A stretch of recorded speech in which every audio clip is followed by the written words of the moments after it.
안녕하세요. 슬립토크입니다. 좋아요와 구독, 알림 설정도 잊지 마세요. 그럼 눈을 감고 이야기 속으로 함께 들어가 볼까요? 이 이야기의 모든 저작권은 공식 채널 슬립토크, 슬립토크에 있습니다. 다른 채널에서 게시된 내용은 모두 비공식이며 허위입니다. 시부모 떠난 뒤 달라진 아내의 두 얼굴, 옛날 옛적 조선의 15번째 임금이었던 광해군이 나라를 다스리던 때의 일이랍니다. 그때 어느 고을에 부유하고 이름난 성씨 가문이 있었는데 그 집에는 귀하게 얻은 외아들이 하나 있었지요. 집안의 대를 이어야 할 소중한 아들이었지만 그 아이에게는 한 가지 큰 약점이 있었답니다. 머리는 제법 똑똑했으나 마음이 너무 여리고 남의 말을 잘 믿는 것이었어요. 밖에 나가 친구들의 말을 들으면 그것이 진실이든 거짓이든 곧이곧대로 믿었고 장난이나 거짓말에도 쉽게 속아 넘어가곤 했답니다. 친구들이 글 공부를 안 해도 과거 시험에 합격할 방법을 알고 있다고 하자 그는 그래서 오늘부터 서당에 가는 대신 친구에게 그 방법을 배우려고 하였다. 뭐라? 다행히 부모님은 일찍부터 아들의 약점에 대해 깨달았고 혹시 그가 어른이 되어 가문 망신이나 당하지 않을까 걱정했다. 그래서 집안의 대를 이을 아들이지만 아주 엄격하게 키웠다. 이놈! 어디 그런 거짓말에 소가 공부를 하겠다는 말이 나오느냐. 당장 종아리를 거덜하지. 한 번만 용서해 주세요. 부모님은 아들에게 쓸데없이 밖에 돌아다니지 못하게 했고 공부에만 전념하도록 가르쳤다. 배우는 것도 신경 써서 골랐는데 귀한 집안에서 반듯하게 교육을 잘 받은 교수를 아들과 혼인시켰다. 며느리는 시부모님의 기대대로 집안도 잘 관리했고 남편의 과거 시험 뒷바라지도 열심히 했다. 그리고 얼마 후 이 모든 노력 덕분에 아들은 간신히 진사시험에 급제해 성진사라 불리게 되었다. 그러던 어느 날 갑자기 부모님이 차례로 세상을 떠났다. 아들 성진사는 깊은 슬픔과 함께 은밀한 해방감을 느꼈다. 이제부터 난 자유다. 이제 마음대로 밖에 쏟아지고 밤새도록 친구들과 놀아도 내게 뭐라 하는 사람은 없겠지. 어디 가시는 겁니까, 서방님? 아, 그건 친구가 불러서. 부인은 뭐 세세하게 알 것 없어. 아니, 3년상을 끝마친 지 며칠이나 됐다고. 벌써 친구들과 놀 궁리부터 하십니까? 대체 정신이 있으신 겁니까? 당장 방으로 들어가세요. 부인 성진사에게 이게 충격적인 일이었다. 얌전하게 보였던 아내가 고향이 같은 본색을 드러낸 것이다. 이럴 수가. 시부모가 돌아가시자 이제야 숨겼던 발톱을 드러내는 건가? 얌전한 줄 알았더니 보통 성깔이 아니야. 허허, 이거 큰일이다. 성진사는 속았다는 생각이 들었다. 조금이라도 자신이 흐트러진 모습을 보이면 바로 매서운 호통이 날아왔던 것이다. 당장 일어나세요. 해가 중천인데 언제까지 누워 계실 겁니까? 성진사는 더 놔두어서는 안 되겠다는 생각에 버럭 화를 냈다. 그만 좀 하시오, 부인. 어디 안여자가 아침부터 지아비에게 큰 소리 치는 것이오. 오늘은 내가 몸이 피로하고 만사가 귀찮은 이 좀 내버려 두시오. 그러자 갑자기 마당에서 도자기가 와장창 깨지는 소리가 들렸다. 성진사가 놀라 돌아보니 부인이 저승에서 온 야차처럼 불을 뿜고 있었다. 지금 뭐라 하셨어? 돌아가신 부모님과 아랫사람 보기 부끄럽지도 않소? 좀 전엔 도자기가 박살났지만 이번엔 당신 머리통이 박살날 줄 아시오? 그 무서운 불호령에 성진사가 놀라 벌떡 일어났다. 알았소, 부인. 그만 고정하시고 내가 잘못했소. 그러자 부인은 언제 화를 냈냐는 듯 차분한 목소리로 말했다. 어서 의복을 제대로 갖춰 입고 책을 읽으세요. 곧 아침상을 드리라 하겠습니다. 매사에 매섭고도 논리적인 호통과 결말이었다. 심약한 성진사는 금세기가 죽었고 한마디도 뭐라 할 수 없었다. 아내는 사실 트집 잡을 데가 없었다. 남편의 의복과 음식을 넘치도록 잘 챙겼고 집안도 잘 다스렸다. 하지만 자유를 빼앗긴 성진사는 부글부글 속을 끓였다. 더욱 참을 수 없는 것은 아랫사람들의 태도였다. 하인들도 집안의 서열을 바로 알아차린 것이다. 그들은 모두 성진사 부인의 눈치만 보고 그녀의 명령만 들었다. 이거야 원. 감옥이 따로 없구나. 이대로는 못 살아. 이놈의 집구석에서 당장 탈출이다. 탈출. 참다 못한 성진사는 결심했다. 집에서 도망치기로 한 것이다. 그날 밤 성진사는 몰래 담을 넘어 도망쳤다. 그리고 가까운 기생집으로 가서 친구들을 불렀다. 자자, 어서 들어오게. 우리 밤새도록 먹고 마시고 놀아보세. 아니, 이게 얼마만인가? 친구 자네 아내에게 꼼짝 못하고 집에 갇혀 산다는 소문이 있던데 사실인가? 누가 그따위 소리를 해. 다 헛소문이야. 헛소문. 전혀 신경 쓸 것 없어. 친구들과 한바탕 거하게 술을 마시고 놀면서 성진사는 자유를 느꼈다. 그런데 갑자기 애서요라는 소리가 들렸다. 성진사의 부인이 가마를 타고 하인들과 함께 나타난 것이다. 당장 이 기생집의 물건들을 모두 깨버리거라. 아이고, 왜 그러십니까 마님. 성진사가 이 집으로 도망쳐 왔는데 어찌 내게 알리지 않은 것이냐. 우리 집안을 망하게 하려고 요망한 네가 꾸민 짓이 아니더냐. 아유, 아닙니다. 요 마님, 진사 어르신 당장 나와서 집으로 돌아가십시오. 그 소리에 성진사는 밖으로 나왔고 아내를 보고 경악했다. 부부인, 대체 어떻게 여기까지? 부인은 매선호조로 하인들에게 명령했다. 뭐들 하느냐? 당장 진사 어른을 말에 씻어라. 예, 아님. 성진사는 하인들에게 강제로 말에 실려 집으로 끌려왔다. 그리고 아내 앞에 죄인처럼 뿔어 앉혀졌다. 성진사는 기가 막히고 자존심도 상해서 벌어 화를 냈다. 부인, 이게 무슨 짓이요? 사람들 앞에서 가장의 채통을 이리 무시해도 되는 것이요? 그러자 부인은 다시 저승에서 온 야차가 되었다. 한 손에 커다란 몽둥이를 들고 호랑이처럼 크게 호통을 쳤다. 성진사 이놈, 아직 잘못을 깨닫지 못하느냐? 내 말로 잘 타려고만 도무지 들어먹지 않으니 좀 가고 나겠구나. 당장 타락으로 들어가거라. 뭐라고? 부인? 정신이요? 성사가 말을 듣지 않보이는 하인에게 성을 다락방에 가도록 했다. 부인, 죄인처럼 다락에 갇힌 성진사는 기가 막혔다. 자신이 왜 이런 꼴을 당해야 하는지 분했지만 아내가 무서워서 감히 더 맞설 엄두를 내지 못했다.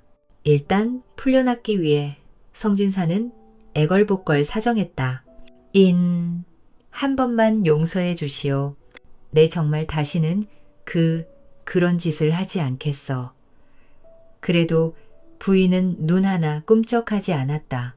며칠 후에야 성진사는 간신히 다락에서 풀려났는데 어떻게든 집에서 도망칠 궁리만 했다.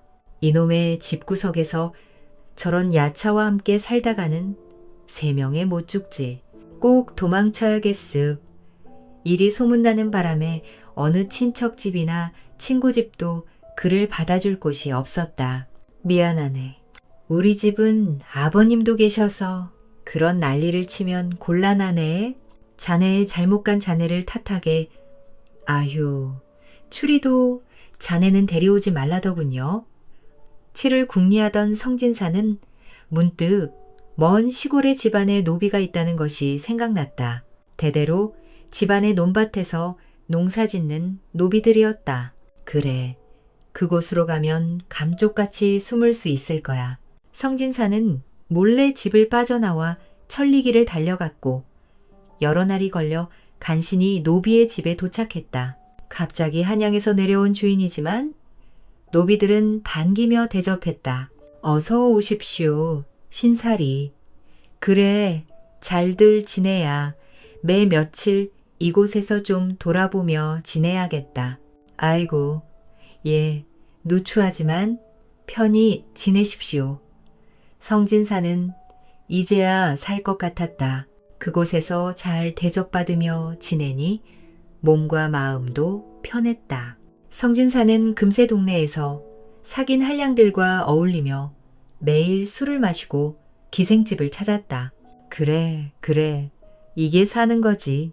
아이고, 편하고 좋다. 그런데 며칠 후 다시 떠들썩한 소리가 들렸다. 성진사는 무슨 일인지 방문을 열어보았다가 화들짝 놀라고 말았다. 어떻게 알았는지 아내가 또 가마와 수레를 타고 쫓아온 것이었다. 이놈들, 성가 이곳에 어째서 집에 알리지 않느냐. 단단히 매를 맞아야 정신 차리겠지. 머리를 조아리고 쩔쩔매며 어쩔 줄 몰랐다. 성진사는 잔뜩 겁에 질려서 방에서 나왔다. 부인, 나 여기 있어.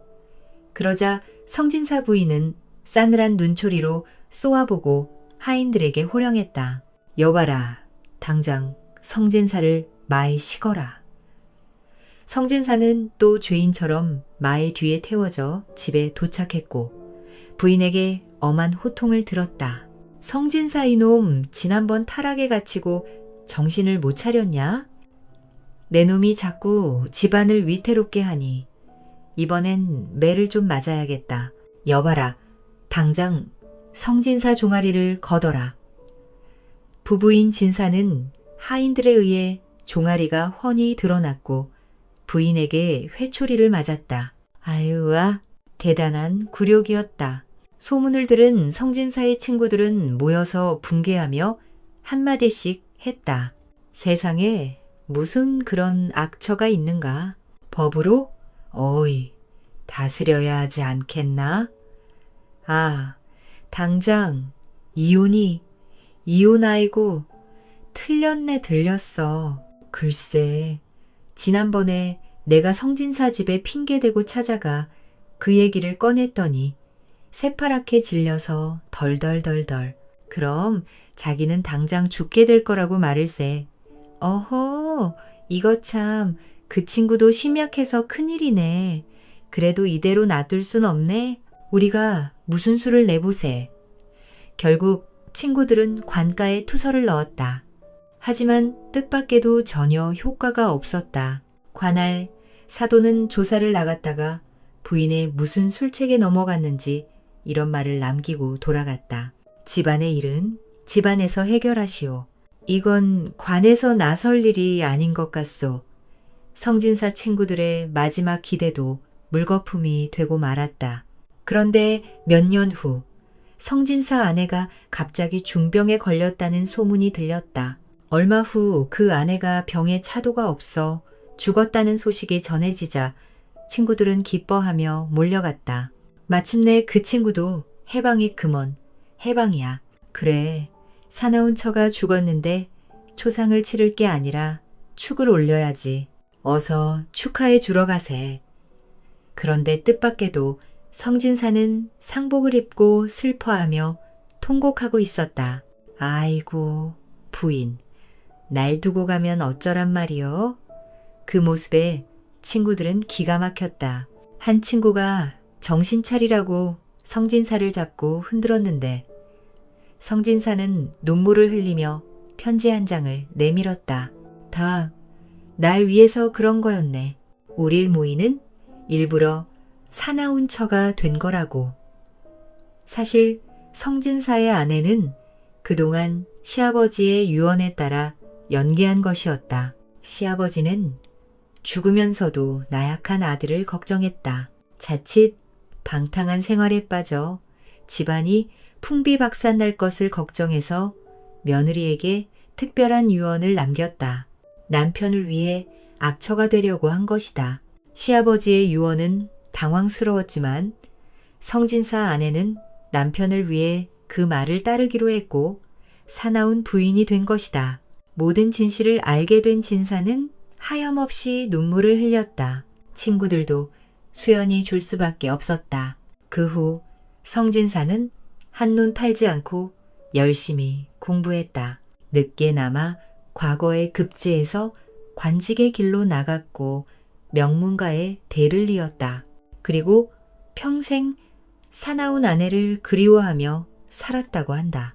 고맙소 부인. 모두 부인 덕이여. 아이고 성진사 무서운 마누라에게 그렇게나 시달리니 결국 늙어 큰 별을 도하고 가문을 다시 일으켰구먼. 이 이야기는 조선시대의 성진사와 그의 아내를 통해 사람의 겉모습과 진심은 다를 수 있음을 보여준다. 처음에 아내는 남편을 괴롭히는 악처로 보였지만 사실 그녀의 모든 행동은 남편을 바른 길로 이끌기 위한 깊은 사랑과 책임감에서 비롯된 것이었다. 남편이 나약하고 유혹에 쉽게 흔들리는 성품이었기에 그녀는 냉정함과 엄격함으로 그를 단련시켰다. 결국 성진사는 아내의 훈육 덕분에 학문에 정진하여 과거에 급제하고 가문의 명예를 지킬 수 있었다. 이 이야기는 진정한 사랑은 때로는 따뜻한 말보다 단호한 행동으로 드러날 수 있음을 일깨워준다. 또한 사람을 겉모습이나 순간적인 인상으로 판단하지 말고 그 속에 담긴 진심을 보아야 한다는 교훈을 전한다. 억울한 며느리에게 찾아온 하늘의 귀인. 때는 조선 중기였습니다. 한양의 북촌 한켠 대나무 울타리가 고준하게 둘러싼 저택 앞마당이었지요. 대대로 청백리의 명성을 이어온 이 참판댁 안채에는 이른 봄 아침의 부드러운 햇살이 마당 한가운데 자리한 오래된 매화무의 가지 사이로 보석처럼 스며들고 있었습니다. 대청 마루 끝에 걸린 물시계의 고요한 소리가 평온한 정막을 깨트리고 있었고 코끝을 간지리는 묵직한 치명 냄새가 이 집안의 품격을 말해주고 있었답니다. 매화무 아래 평상에는 두 여인이 정답게 마주 앉아 있었습니다. 한 사람은 쉰을 훌쩍 넘긴 중년의 부인, 비록 세월의 흔적이 눈가에 곱게 자리 잡고 있지만 여전히 기품 있는 자태를 간직한 시어머니 최씨 부인이었지요. 그녀의 곁에는 23의 살꽃다운 나이, 잘 익은 복숭아, 빛볼의 버드리처럼 가늘고 빛나는 자태를 가진 며느리 서화가 단정히 앉아 있었습니다. 얘야, 참으로 신기하구나. 내 가녀린 손끝에서 어찌 이리 살아 숨쉬는 듯한 매화가 피어날 수 있단 말이냐. 최씨 부인의 시선은 서화가 수놓고 있는 비단 위로 향했습니다. 그곳에는 마치 매화가 봄바람에 살랑이는 것처럼 한 송이 한 송이가 살아 숨쉬는 듯한 매화꽃들이 고운 분홍빛과 순백의 색실로 피어오르고 있었지요. 어머님, 과분한 말씀이시옵니다. 이 모든 것이 어머님께서 정성스레 가르쳐 주신 덕분인 것을요. 서화의 목소리에는 진심 어린 존경과 깊은 애정이 촉촉하게 스며 있었습니다. 그녀의 가는 손가락이 바늘을 들어올릴 때마다 하얀 손목에 감긴 금팔찌가 햇살에 수줍게 반짝였답니다. 비단 위로 색실이 지나가는 그 미세한 소리마저도 이 평화로운 오후에 조화로운 일부였습니다. 이런 솜씨를 가진 며느리를 두었으니 우리 집 복이 얼마나 큰지 몰라. 정말이지. 하늘이 우리에게 내려주신 선물이구나. 이때 사랑채 쪽에서 털썩털썩 하는 건장한 발걸음 소리가 들려왔습니다. 책을 손에 든 30살의 남자 이선우가 대청마루를 가로질러 안채로 향하고 있었지요. 키가 훤칠하고 어깨가 듬직한 그는 선비의 기품을 잃지 않으면서도 남성다운 매력이 물씬 풍기는 준수한 용모의 소유자였습니다. 어머님, 부인, 오늘도 아름다운 매화를 피우고 계시는군요. 이선우는 아내 곁으로 다가가 그녀의 어깨 너머로 매화를 내려다보았습니다.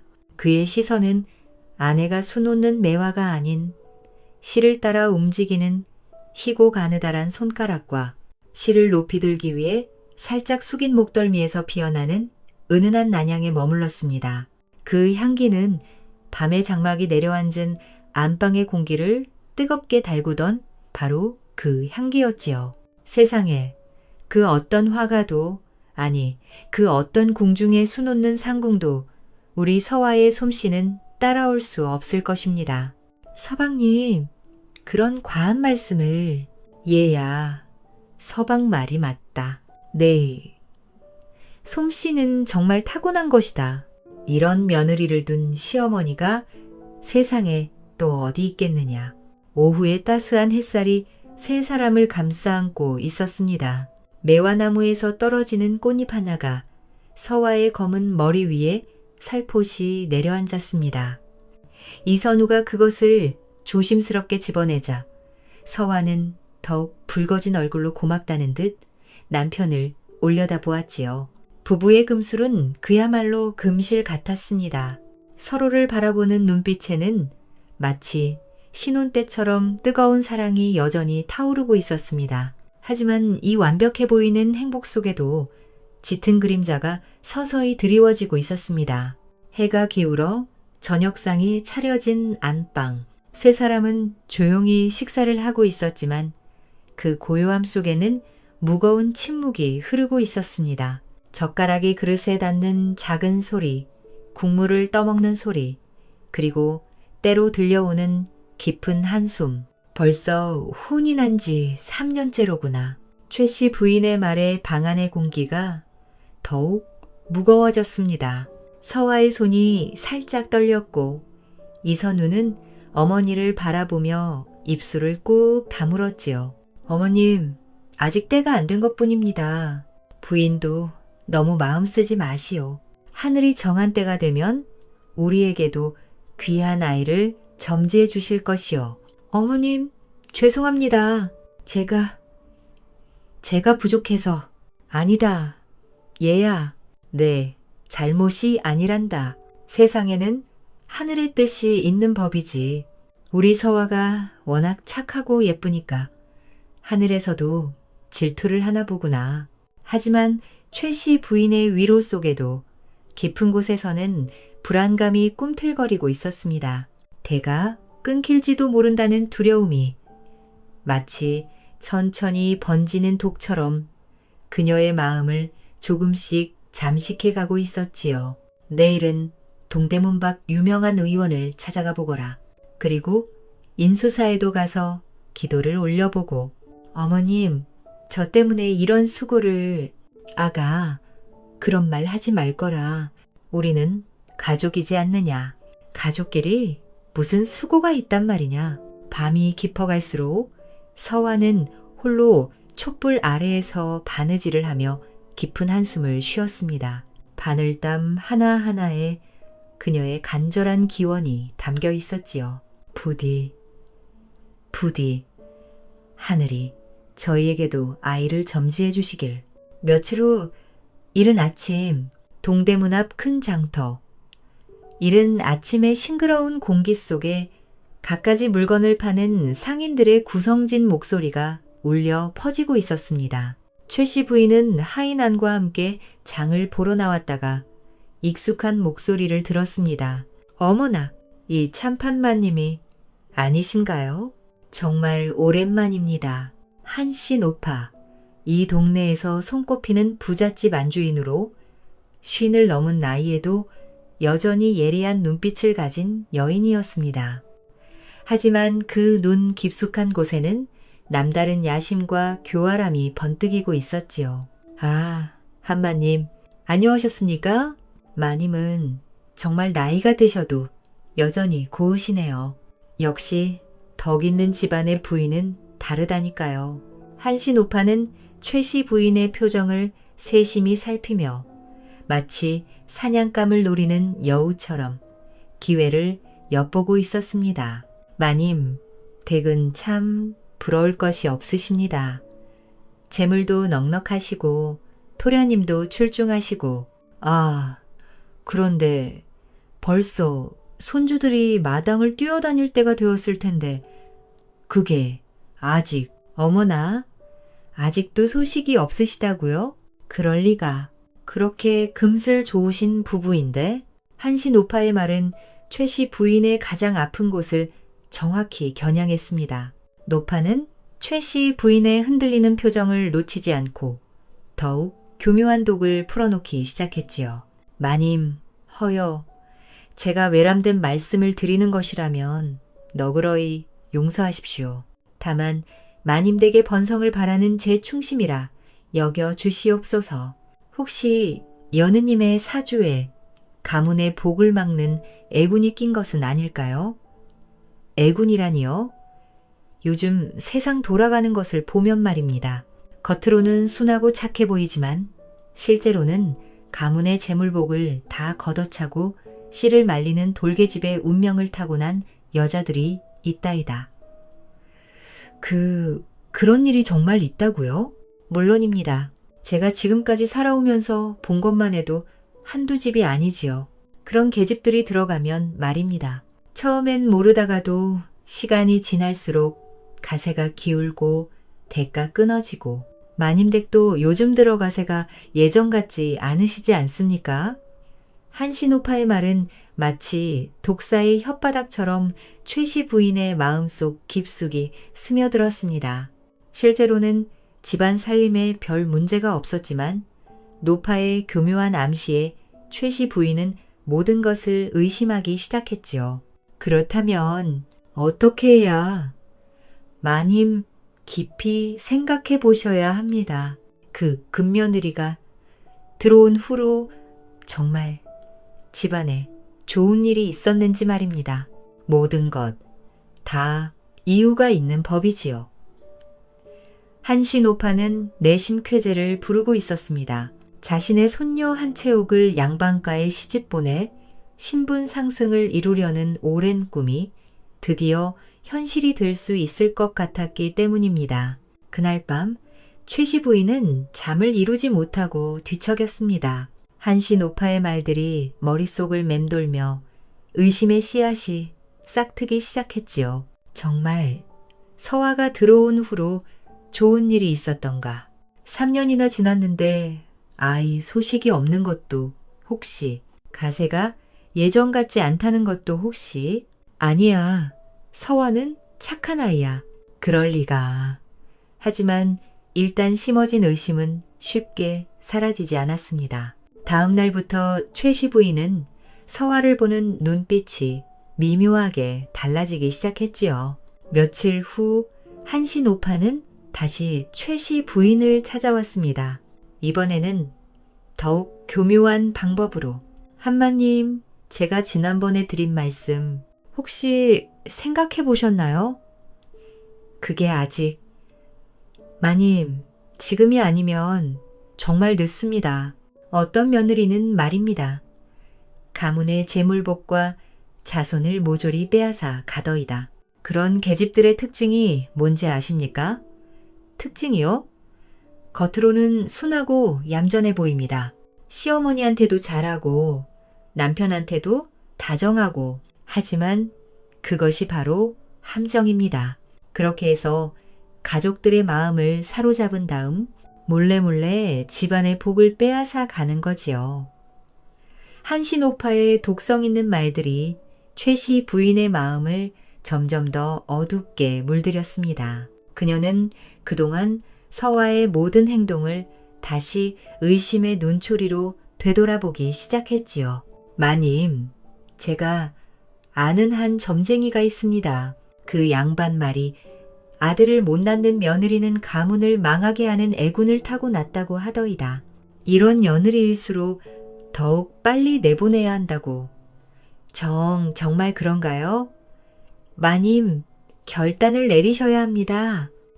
이런 것은 미루면 미룰수록 더 큰 화가 닥칩니다. 그날 저녁 평소와 같이 차려진 저녁상이지만 분위기는 완전히 달라져 있었습니다. 최 씨 부인의 표정에는 차가운 경계심이 어려 있었고 서화는 그 변화를 민감하게 느끼고 있었지요. 어머님, 오늘 국 한 그릇 어떠신지요? 이 국은 왜 이리 짜냐? 내 정성이 이 모양이냐? 선은 깜짝 놀랐습니다. 평소 같으면 오늘도 맛있게 끓였구나 라고 말해주시던 시어머니의 갑작스러운 변화에 어머님, 평소와 똑같은 간으로 끓였는데요. 평소와 똑같다고? 내 마음가짐이 해이해져서 그런 게 아니고 무엇이냐? 바느질도 예전만 못하고 집안 살림도 엉망이고. 어머님, 왜 그러십니까? 서화는 늘 정성껏 해오지 않았습니까? 어미 말에 토를 다는 것이냐? 저 계집이 들어오고 나서부터 내가 변했어. 어미보다 계집을 더 감싸는구나. 이것이 효도냐? 이선우는 어머니의 불호령 앞에서 더 이상 말할 수 없었습니다. 그는 어머니와 아내 사이에서 어쩔 줄 모르며 고개를 숙였지요. 서화는 두 주먹을 치맛자락 아래로 말아준 채 부들부들 떨리는 입술을 억지로 깨물었습니다. 그녀의 가슴은 답답하기만 했습니다. 어머님, 제가 무엇을 잘못했는지 말씀해 주시면 고치도록 하겠습니다. 내가 뭘 잘못했는지도 모르면서 어떻게 고치겠다는 거냐. 그날 밤 서화는 홀로 촛불 아래에서 바느질을 하며 눈물을 삼켰습니다. 촛불에 흔들리는 그림자가 그녀의 슬픈 얼굴을 더욱 구슬프게 만들었지요. 대체 내가 무엇을 잘못했단 말인가? 어머님은 왜 갑자기 이렇게 변하신 것일까? 하지만 이것은 시작에 불과했습니다. 한신오파의 독은 점점 더 깊게, 더 빠르게 최 씨 부인의 마음을 잠식해가고 있었지요. 며칠이 지나자 서화에 대한 구박은 날이 갈수록 더욱 심해져만 갔습니다. 아침부터 밤늦도록 그녀는 온갖 힘든 일들을 혼자 떠안아야 했지요. 물동이를 나르고 마당을 쓸고 빨래도 다시 해라. 평소에는 하인들이 하던 일까지도 모두 서화의 몫이 되었습니다. 그녀의 고운 손은 거칠어졌고 볼은 야위어 갔습니다. 그런 어느 날 밤 한신오파가 마지막 독을 퍼부스러 왔습니다. 마님, 아직도 그 애군 덩어리를 품고 계십니까? 이러다가는 정말로 가문 전체가 망할 것입니다. 하지만 그래도 3년이나 함께 지낸 며느리인데 3년이요? 그 3년 동안 가문에 무슨 도움이 되었습니까? 아들 하나 낳지 못하고 오히려 복만 빼앗아 갔을 뿐이지요. 당장 내치시옵소서. 당장! 그렇다면 정말로 마님, 더 이상 망설이시면 안 됩니다. 그 계집이 하루 더 이 집에 있을 때마다 가문의 운이 더욱 기울어집니다. 제가 아는 다른 집도 이런 돌계집을 빨리 내쫓지 않아서 결국 가문이 몰락했다니까요. 한시 노파의 말에 마침내 최 씨 부인의 마지막 인내심과 이성이 완전히 끊어지고 말았습니다. 오랫동안 쌓여온 불안감과 의심이 분노로 폭발하는 순간이었지요. 그날 밤 서화가 평소처럼 정성스럽게 저녁상을 차리자 런 것도 음식이라고 차렸느냐. 그 순간이었습니다. 파리를 떨리던 최 씨 부인의 손이 상을 밀쳤습니다. 듀, 그릇이 깨졌습니다. 국물이 튀었습니다. 모든 것이 순식간이었지요. 어머님, 갑자기 무슨 일이세요? 당장 이 집에서 썩 나가거라. 너 같은 돌개집은 우리 가문에 필요 없다. 3년이나 먹여 살렸으니 은혜는 충분히 갚았을 것이다.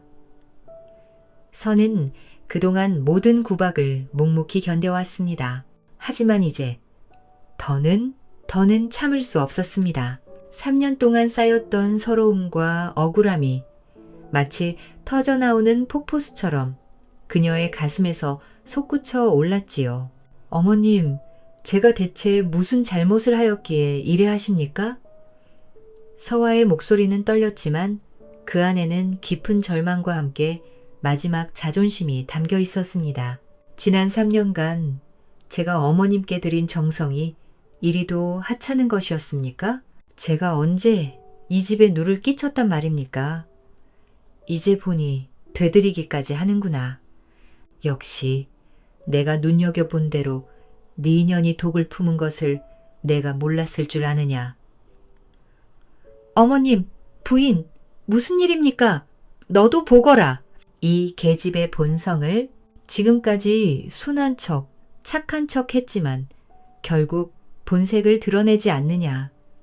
최 씨 부인은 서하의 머리채를 거칠게 움켜잡았습니다. 서하의 곱게 빗어올린 머리가 흐트러지며 비녀가 바닥에 떨어졌지요. 당장 나가거라. 당장? 어머님, 너무하십니다. 넌 닥치거라. 감히 어른이 정한 일에 끼어드는 것이냐. 하지만 최 씨 부인은 이미 이성을 완전히 잃은 상태였습니다. 그녀는 서하를 대문 밖까지 질질 끌고 나가 차가운 밤길에 내팽개쳤습니다. 성인 남자의 소나귀에도 잡히지 않을 만큼 두꺼운 대문이 육중한 노쇠 빗장 소리를 내며 닫혔습니다. 다시는 이 문 앞에 얼씬거리지도 마라. 쾅! 대문이 거칠게 닫혔습니다. 차가운 밤바람이 서하의 뺨을 후려쳤습니다. 차갑고 축축한 흙바닥의 냉기가 얇은 치마를 뚫고 허벅지까지 스며들었지요. 캄캄한 어둠 속에서 서하는 무너져 내리듯 그 자리에 주저앉았습니다. 하늘이시여, 제가 무엇을 잘못했단 말입니까? 그녀의 눈물이 차가운 땅바닥에 떨어졌습니다. 3년간의 행복했던 기억들이 이제는 모두 깨어진 유리조각처럼 그녀의 가슴을 찔러댔지요. 멀리서 대문 안쪽에서는 이선우의 절규하는 목소리가 들려왔습니다. 부인, 어디 갔느냐. 하지만 서하는 더 이상 그곳에 없었습니다. 그녀는 비틀거리며 어둠 속으로 어디로 향해야 할지도 모른 채 걸어가고 있었지요. 뒤에서 들려오는 남편이 부르는 소리가 점점 더 멀어져 갔습니다. 그로부터 사흘이 지났습니다. 선은 친정마저 몇 해 전 아버지의 급작스러운 죽음과 흉년으로 망해 돌아갈 곳이 없어진 지 오래였습니다. 그녀는 정처 없이 떠돌며 지푸라기라도 잡는 심정으로 낯선 이들에게 품팔이라도 할 수 없는지 애걸했지요. 하지만 홀로 된 젊은 여인을 받아줄 곳은 아무데도 없었습니다. 서화의 마른 입술이 갈라지고 사흘째 굶주림에 그녀의 몸은 점점 쇠약해져만 갔습니다. 고운 얼굴은 헬쑥해졌고 한때 윤기가 흘렀던 머리카락은 부스스해져 어깨에 흘러내렸지요. 그날 오후 서하는 비틀거리며 저작거리로 향했습니다. 혹시나 하는 마음으로 누군가 도움의 손길을 내밀어 주기를 간절히 기다리면서 시장은 여전히 활기찼습니다. 갖가지 물건을 파는 상인들의 구성진 목소리와 손님들의 흥정하는 소리가 뒤섞여 생생한 삶의 소리를 만들어내고 있었지요. 그런데 들었나? 이 참판댁 도련님이 새 장가를 간다더군. 서화의 발걸음이 멈췄습니다.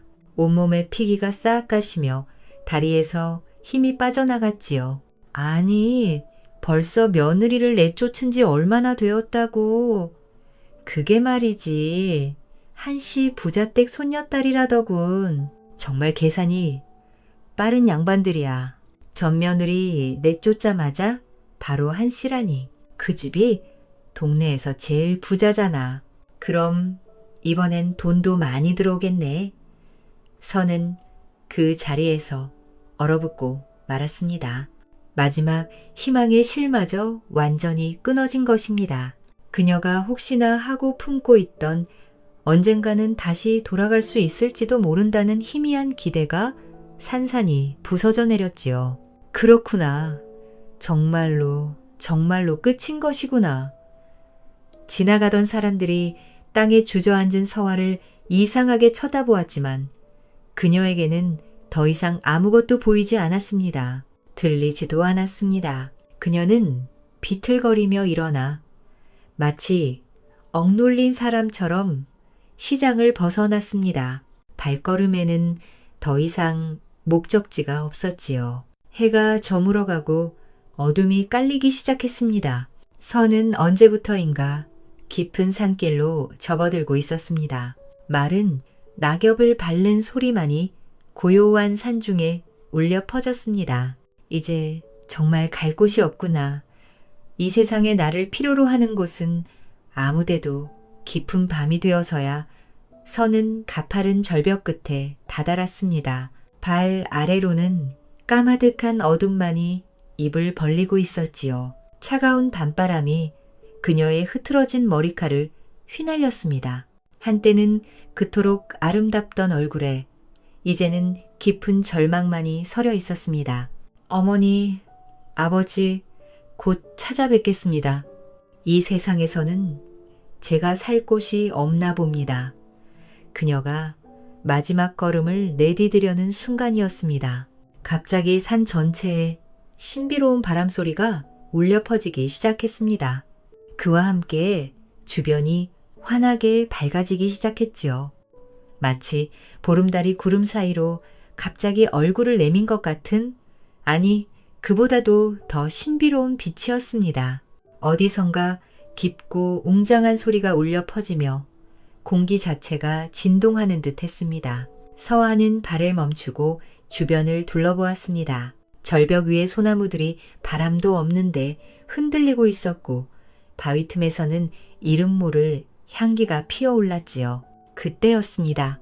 마치 하늘에서 무언가 내려오는 듯한 소리와 함께 눈부신 빛 속에서 한 노인의 모습이 서서히 나타나기 시작했습니다. 백발의 긴 수염과 도포를 입은 그 노인은 범상치 않은 위엄과 자비로운 기운을 동시에 뿜어내고 있었습니다. 잠깐 그 발걸음을 멈추어라. 누구시옵니까? 나는 이 산을 지키는 신명이니라. 그대의 억울함과 슬픔이 하늘에까지 다 나를 이곳으로 이끌었다. 선은 무릎을 꿇고 땅에 엎드렸습니다. 산신령 앞에서 인간은 한없이 작은 존재일 뿐이었지요. 찬신령님, 저는 정말 아무 잘못도 하지 않았습니다.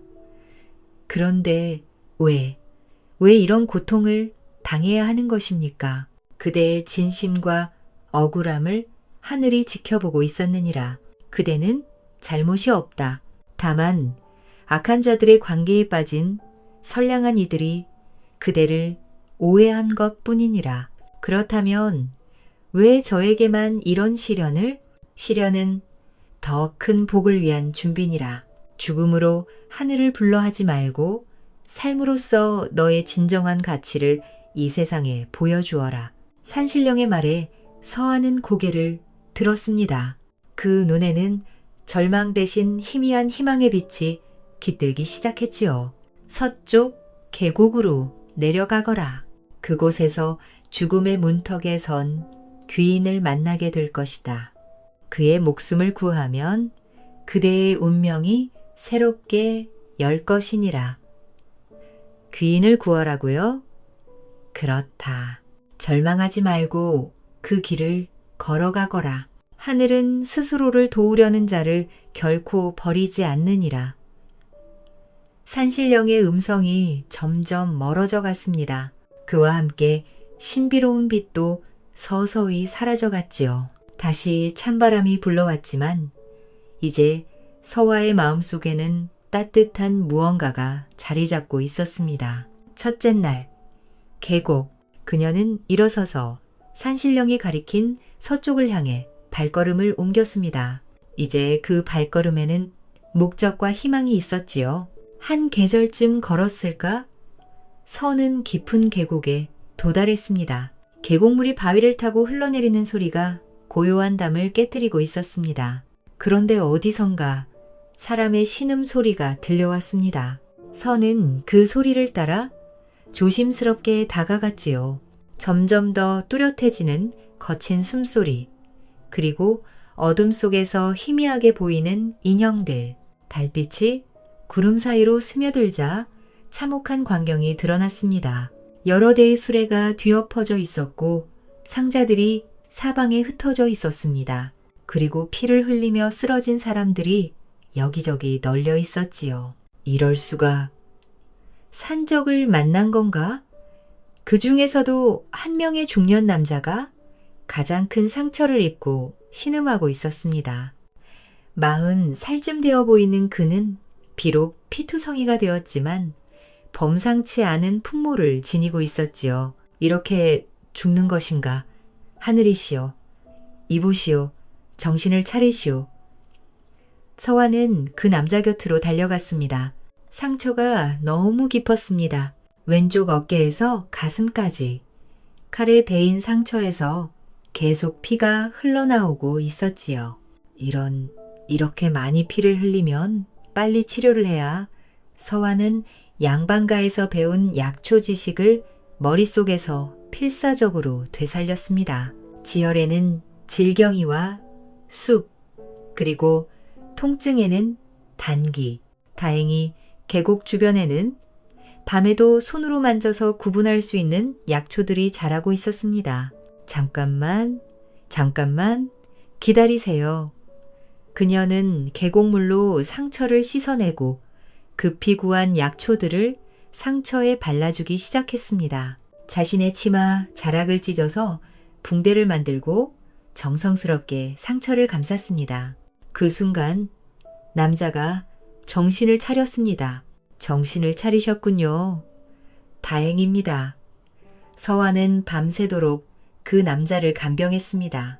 열이 오르면 계곡물로 이마를 식혀주고 깨어나면 약초로 우린 물을 입에 떠먹여 주었지요. 그녀의 가느다란 손이 정성스럽게 환자를 돌보는 모습은 마치 관세음보살의 자비로운 손길 같았습니다. 동이틀 무렵 왕서방이 천천히 눈을 떴습니다. 이것은 부인께서 제 목숨을 구해주신 것입니까? 다행히 깨어나셨군요. 큰 상처, 걱정했습니다. 부인이 아니셨다면 저는 분명 죽었을 것입니다. 성함이 어떻게 되시는지요? 저는 서화라고 합니다. 저는 명나라에서 온 상인 왕서방이라고 합니다. 서화 부인께서는 제 생명의 은인이십니다. 왕서방은 명나라와 조선을 오가며 비단과 약재를 거래하는 큰 상인이었습니다. 이번에도 조선에서 구한 좋은 약재들을 가지고 명나라로 돌아가던 중 산적들의 습격을 받은 것이었지요. 은인이시여, 이 모든 것을 다 드릴 테니 받아주십시오. 왕서방은 상자들을 가리켰습니다. 비록 산적들이 털어갔지만 아직도 상당한 양의 은자와 비단들이 남아 있었지요. 하지만 서화는 고개를 저었습니다. 그런 큰 것은 필요치 않습니다. 그럼 무엇을? 다만 새 삶을 시작할 미천으로 상처 입은 비단 몇 필만 헐값에 넘겨주시면 족합니다. 왕서방은 서화의 말에 더욱 깊이 감동했습니다. 목숨을 구해준 은혜에 대해 이토록 적은 것만을 바라다니. 아, 부인의 고결함이 이토록 깊으시니. 그때 왕서방은 갑자기 서화의 손을 잡았습니다. 그리고 하늘을 우러러보며 엄숙한 목소리로 맹세했지요. 서화 부인께서는 제 생명의 은인이십니다. 이 은혜의 보답으로 하늘과 땅에 맹세합니다. 갑자기 맑은 하늘에서 천둥 소리가 들려왔습니다. 마치 하늘이 이 맹세를 듣고 있다는 듯이 앞으로 제가 조선에 들여오는 최고급 비단은 오직 서화 부인께만 독점적으로 공급할 것을 하늘에 맹세합니다. 그런 큰 일을 이미 하늘 앞에서 맹세한 일입니다. 결코 변하지 않을 것입니다. 이것이 서화의 인생을 완전히 바꿀 결정적인 순간이었습니다. 산신령의 말씀대로 죽음의 문턱에 선 귀인을 구한 그녀에게 새로운 운명이 열리기 시작한 것입니다. 그로부터 보름 후 한양 남대문 시장 한편에 작은 비단 가게 하나가 문을 열었습니다. 매화상회, 수박한 간판이지만 그 안에 진열된 비단들은 범상치 않았지요. 어서 오십시오. 무엇을 찾으십니까? 선은 왕서방에게서 받은 상처 입은 비단들을 자신만의 비법으로 염색하여 세상에 없던 아름다운 색깔의 비단으로 되살려냈습니다. 어릴 적부터 배운 바느질 솜씨와 시어머니에게서 전수받은 염색법에 자신만의 창의력을 더한 결과였지요. 이건 어디서 온 비입니까? 이런 색깔은 처음 봅니다. 서화가 만들어낸 비단은 마치 살아 숨쉬는 듯 했습니다. 햇빛 아래에서는 은은한 광택이 흘렀고 그늘에서는 신비로운 깊이가 느껴졌지요. 특히 매화꽃을 형상화한 분홍빛 비단은 보는 이로 하여금 탄성을 자아내게 했습니다. 부인, 이 비단 좀 많이 주실 수 없습니까? 우리 단골들이 이런 걸 얼마나 찾는지 좋은 물건은 많이 만들 수 없습니다. 정성을 다해 한 필 한 필 만드는 것이니까요. 서화의 비단은 입소문을 타고 순식간에 한양 전체로 퍼져나갔습니다. 양반과 부인들 사이에서는 매화 부인의 비단이 최고의 품격을 상징하게 되었지요. 몇 달이 지나자 왕서방이 약속대로 최고급 명나라 비단을 가지고 다시 찾아왔습니다. 왕서방님 덕분입니다. 좋은 재료가 있어야 좋은 작품도 나오는 법이지요. 왕서방과의 독점 계약, 그리고 서화만의 뛰어난 염색 기술, 이 두 가지가 합쳐져서 매화상회는 순식간에 조선 최대의 비단상회로 성장했습니다. 예의원이 지날 무렵 마님, 개성에서 주문이 또 들어왔습니다. 평양에서도 연락이 왔고요. 벌써 평양까지? 예, 이제 조선팔도 어디를 가도 매화 부인을 모르는 사람이 없습니다. 선은 더 이상 쫓겨난 며느리가 아니었습니다. 이제 그녀는 조선 최고의 거상, 매화 부인으로 불리며 막대한 부를 축적한 성공한 여성 사업가가 되어 있었지요. 그리고 무엇보다 자신의 힘으로 일어선 당당한 여인이 되어 있었습니다. 이제 내가 되어가는구나. 그녀의 눈빛에는 복수에 대한 의지가 타오르기 시작했습니다. 하지만 그것은 단순한 개인적 복수가 아니었습니다. 자신을 짓밟았던 구시대의 낡은 가치관에 대한 당당한 도전이었지요. 같은 시기 서화의 예시댁에서는 전혀 다른 이야기가 펼쳐지고 있었습니다. 한씨 노파의 손녀 한채옥과 혼이 난 이선우, 처음 몇 달은 한씨 노파가 가져다준 혼수와 지참금으로 집안이 풍족해 보였지요. 서방님, 이번에는 명나라산 비단으로 새 치마를 해주세요. 동네 부인들이 모두 부러워할 만한 것으로요.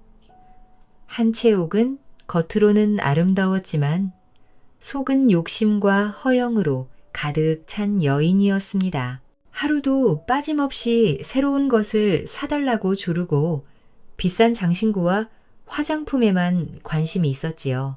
부인, 요즘 집안 살림이 넉넉지 않으니 조금만 참아주시오. 참으라고요? 제가 이런 초라한 집에 시집와서 얼마나 참고 있는데요. 친정에서는 이런 것쯤은 아무것도 아니었다고요. 얘야, 우리 집은 대대로 청빈하게 살아왔단다. 너무 사치하지 말고 어머님도 그런 말씀을. 제가 친정에서 얼마나 많은 재물을 가져다 드렸는데 이 정도도 못 해주신다고요? 한채옥의 사치와 낭비는 날이 갈수록 심해져만 갔습니다. 한씨 노파가 가져다 준 재물도 및 빠진 독에 물붓기였지요. 더군다나 한채옥은 집안일에는 손가락 하나 까딱하지 않았습니다. 서화가 했던 모든 일들을 이제는 값비싼 하인들을 고용해서 해결해야 했습니다. 몇 달이 지나자 이선우는 고민에 빠졌습니다. 이런 식으로는 집안이 거덜날 것 같은데 그때 한씨 노파가 찾아왔습니다. 그녀 역시 재정이 궁해져 가고 있었지요. 마님, 요즘 집안 사정이 어떠신지요? 그게 채우기가 워낙... 마님, 이래서는 안 됩니다. 제가 큰 계획이 있습니다. 한씨 노파는 가문의 운명을 걸고 마지막 도박을 감행하기로 결심했습니다. 바로 명나라에서 대량의 비단을 들여와 조선 전역에 팔아서 막대한 차익을 남기려는 계획이었지요. 마님, 제가 명나라 상인들과 연결이 있습니다. 이번에 대량으로 비단을 들여와 조선 팔도에 팔면 엄청난 이익을 낼 수 있어요. 그런 큰일 혹시 위험하지는 않을까요? 걱정 마십시오. 제가 장사를 얼마나 오래 해왔는데요.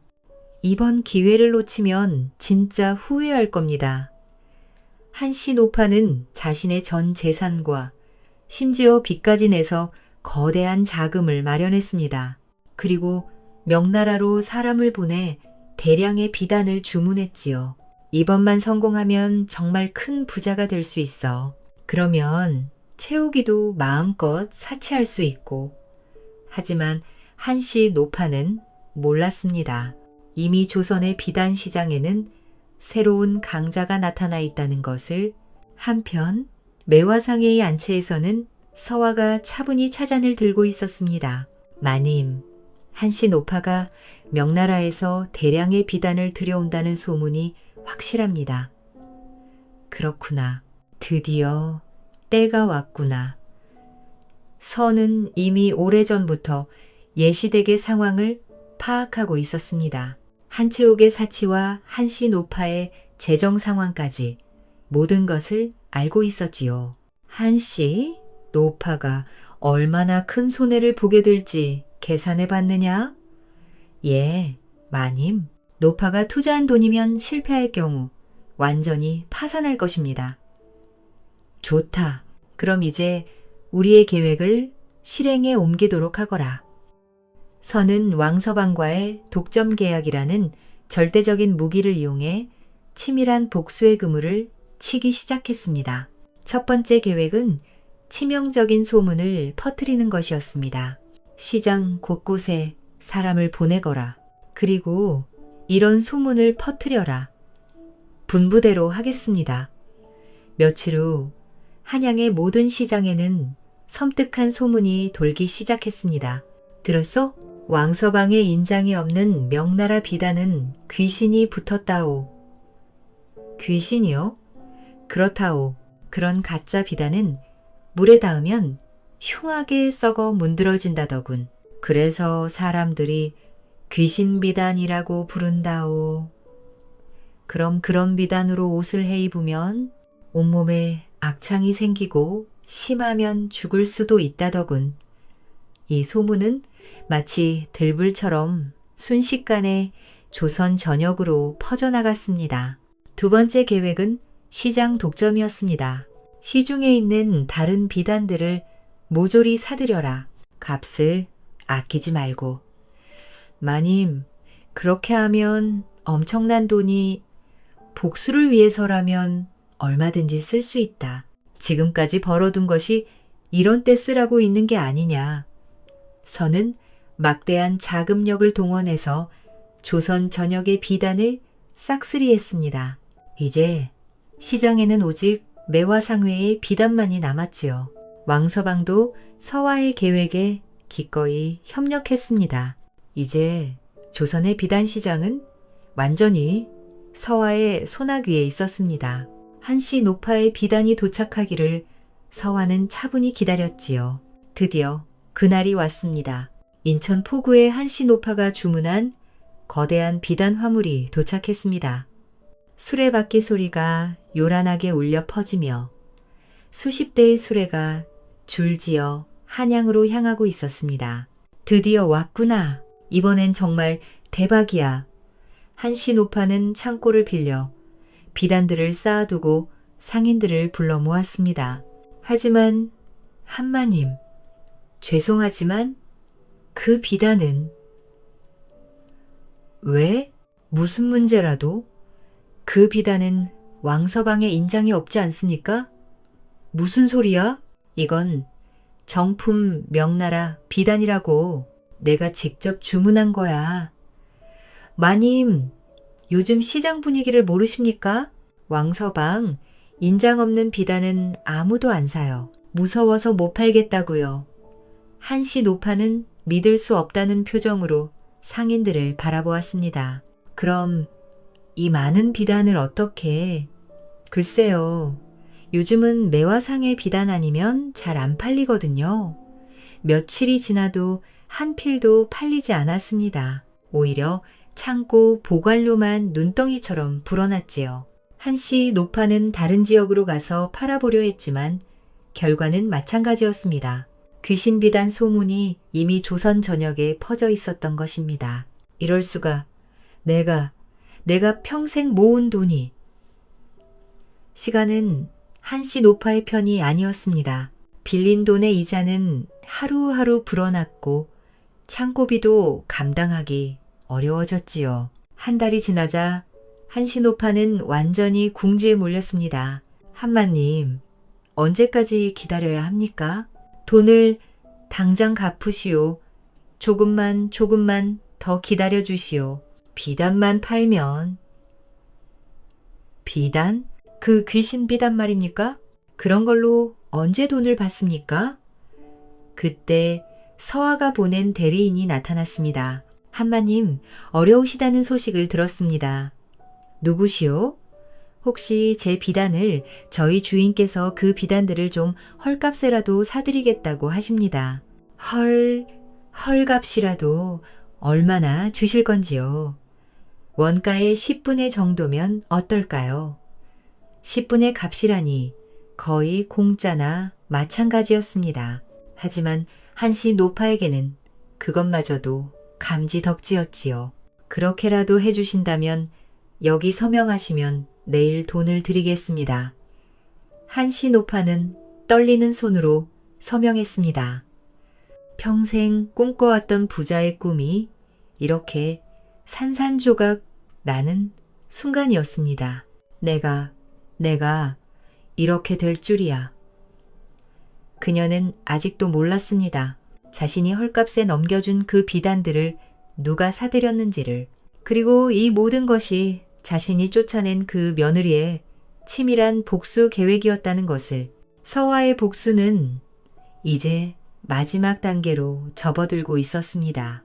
며칠 후 이른 아침에 서화의 예시대 앞에 웅장한 행렬이 멈춰섰습니다.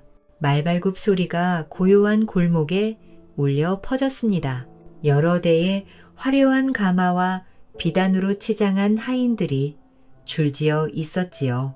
동네 사람들이 하나둘씩 모여들기 시작했습니다. 맨 앞 가마에서 한 여인이 천천히 내렸습니다.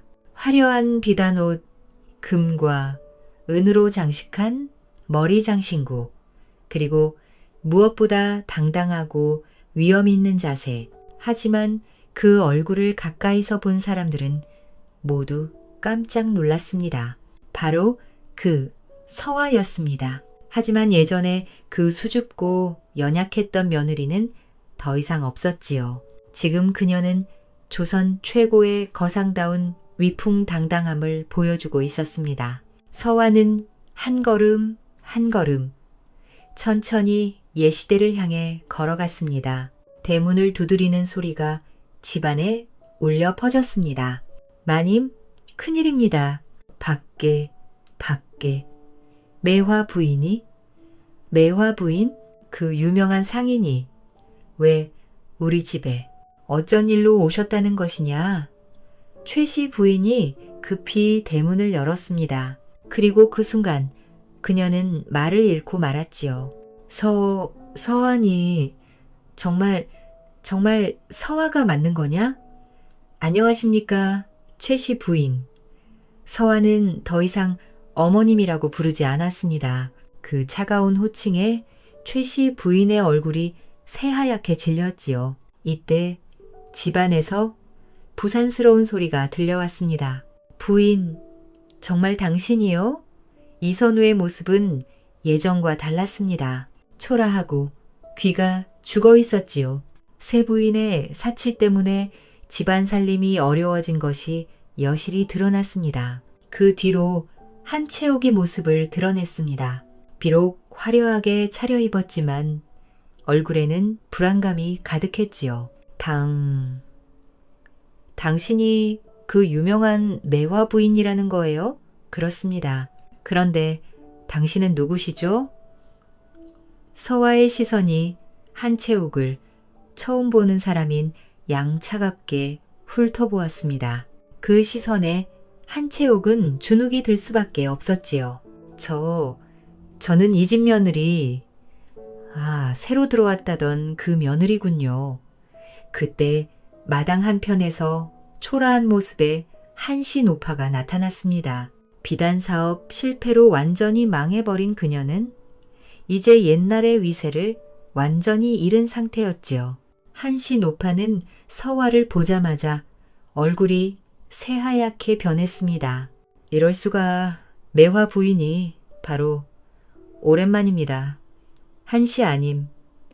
서화는 여유롭게 마당을 둘러보았습니다. 서화의 발걸음이 멈춘 곳은 과거 자신이 매일같이 쓸고 닦던 바로 그 대청마루였습니다. 그녀의 차가운 시선이 한때 자신의 세상의 전부였던 그 공간을 천천히 훑었지요. 모두들 저를 기억하시나요? 서화야, 정말 내가 그 매화 부인이었단 말이냐? 조선에서 가장 유명한... 그렇습니다. 저는 이 집에서 쫓겨난 후 매화 부인이 되었습니다. 서화는 자신이 입고 있는 화려한 비단옷의 소매를 살짝 들어보였습니다. 그 비단의 신비로운 광택과 아름다운 색깔에 모든 사람들이 탄성을 내지를 수밖에 없었지요. 이 비단이 바로 한마님께서 헐값에 저에게 넘겨주신 그 비단으로 만든 것입니다. 뭐라고? 그럼 내 비단을 산 사람이? 네, 바로 저였습니다. 한마님께서 파산 직전에 10분의 값에 넘겨주신 그 비단들 말입니다. 한씨 노파는 그 자리에서 무너져 내렸습니다. 자신을 파멸로 이끈 장본인이 바로 자신이 쫓아낸 그 며느리였다는 충격적인 진실에 아니다. 이럴 수가. 그뿐만이 아니었습니다. 귀신 비단 소문도 제가 퍼뜨린 것입니다. 한마님의 비단이 팔리지 않도록 말이죠. 저야 내가 왜냐고요? 최씨 부인이 이제는 어머님이라고 부를 자격도 없겠군요.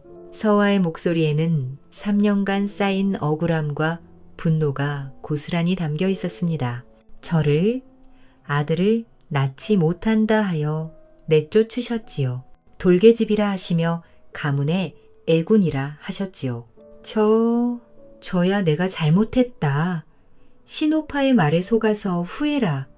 그 가벼운 말 한마디로 제가 겪은 피눈물의 세월이 없던 일이 됩니까?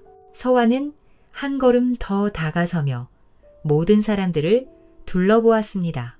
그리고 마침내 복수의 핵심을 드러냈지요. 하지만 보십시오. 저는 당신들이 그토록 원하던 아들보다 더 큰 것을 낳았습니다.